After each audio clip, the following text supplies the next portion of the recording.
Maurice Kamto est le poids lourd de l'opposition. C'est pour ça que j'ai toujours demandé à mon petit frère Cabral de s'asseoir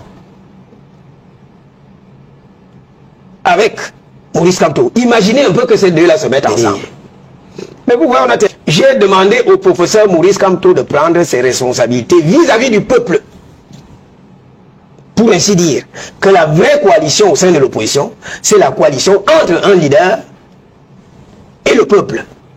Parce que pour qu'il y ait une coalition entre les partis politiques, nous allons perdre un temps fou.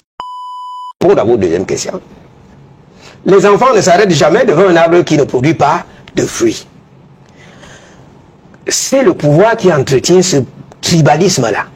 Pour se maintenir au pouvoir, instrumentaliser les esprits, faire croire que les Bamileke sont dangereux. Ils ne sont pas dangereux quand vous vous cachez derrière eux pour blanchir de l'argent. Ils ne sont pas dangereux quand vous envoyez vos enfants épouser les Bamileke pour des raisons autres et tout. Mais arrêtons avec ce discours-là. Moi, je n'accepte pas ça. Alors, je dis clairement que quand on regarde au sein de l'opposition, pour en venir à votre deuxième question, oui. Je l'ai dit et je le maintiens, j'ai beaucoup d'affection pour deux leaders de partis d'opposition.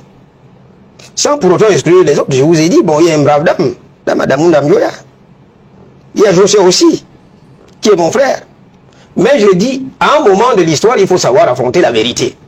Appeler un chien, un chat, un chat. Maurice Kamto est le poids lourd de l'opposition. C'est pour ça que j'ai toujours demandé à mon petit frère Cabral de s'asseoir avec Maurice Kamto. Imaginez un peu que ces deux-là se mettent ensemble.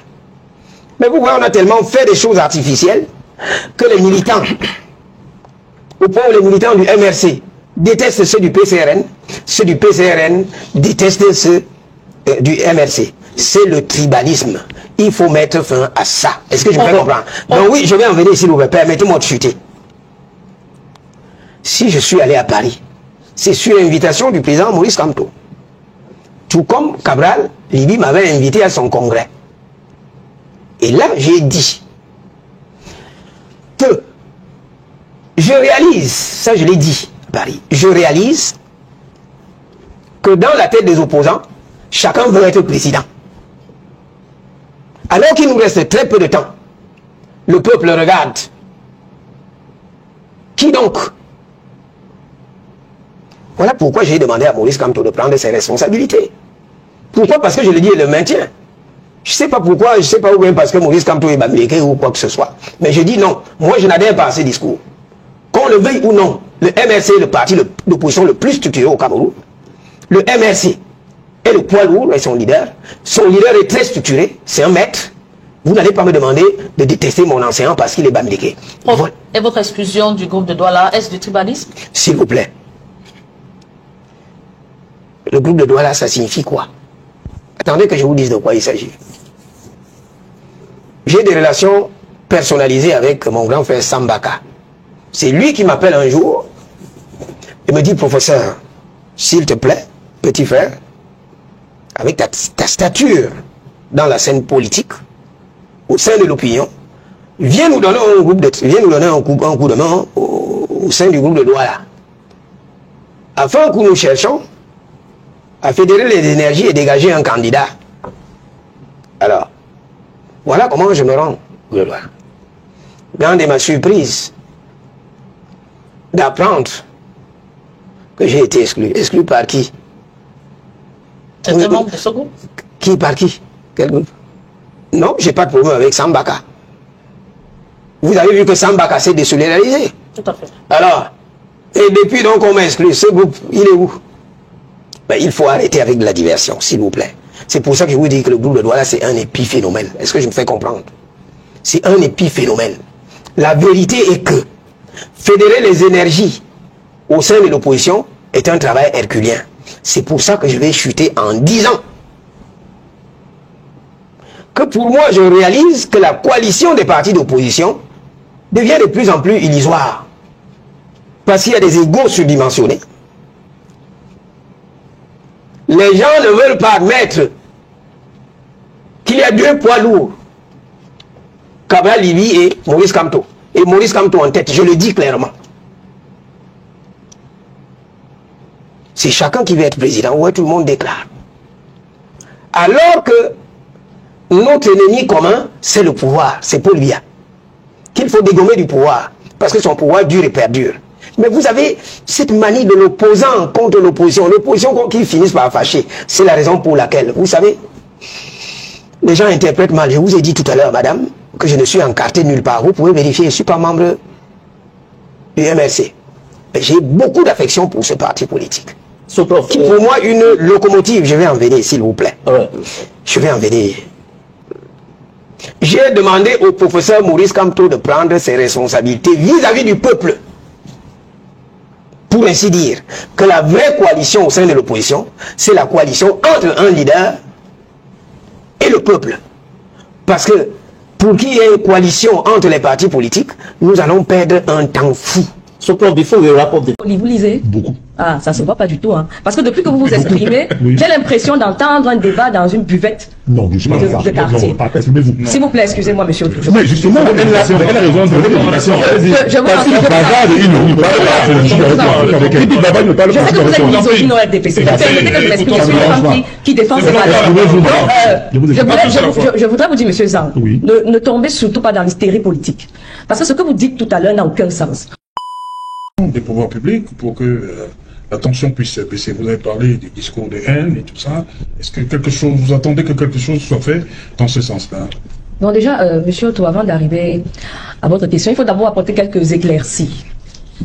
Le président Maurice Kamto n'a jamais appelé à une quelconque insurrection. Ce que vous appelez insurrection, c'est une manifestation pacifique prévue dans le préambule de notre Constitution, qui est la loi suprême du Cameroun, c'est-à-dire dans la hiérarchie des normes.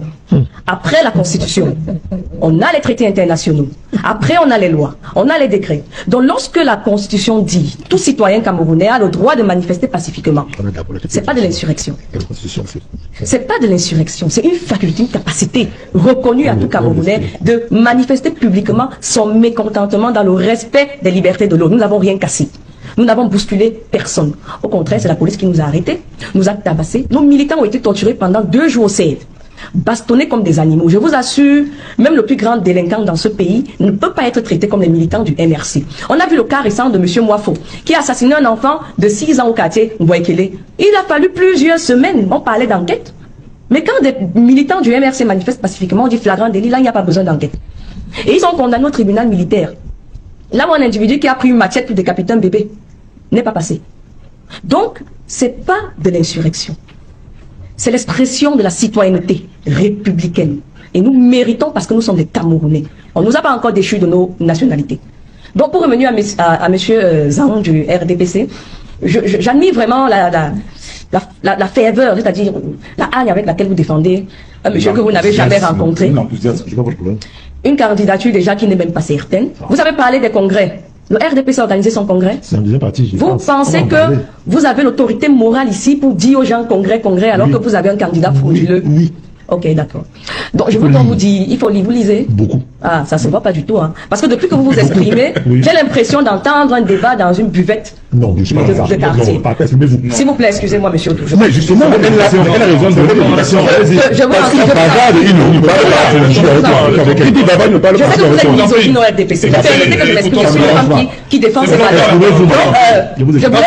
Je voudrais vous dire, monsieur Zang, ne tombez surtout pas dans l'hystérie politique.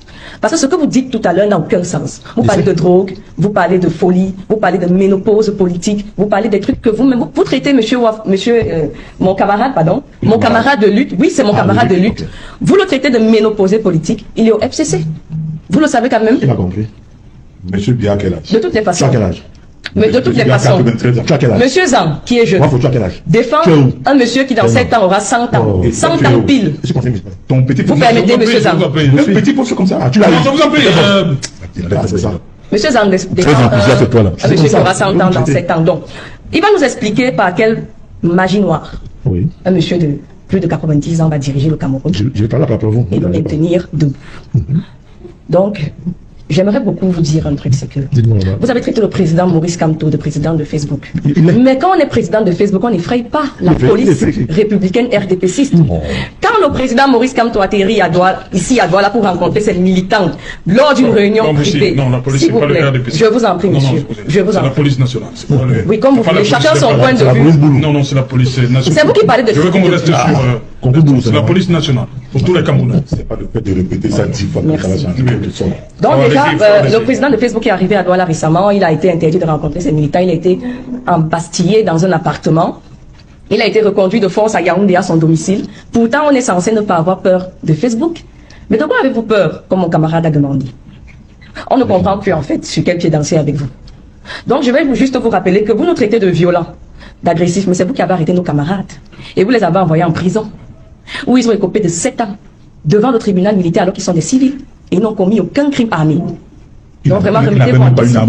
Même pas. Remettez-vous un peu en question. Voilà. Merci.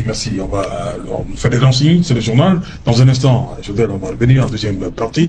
Dans un instant, donc, le 20h le plus attendu de la planète, c'est le 20h2. Julien Berthe Bissay, juste après. Qui en soit. Deuxième partie.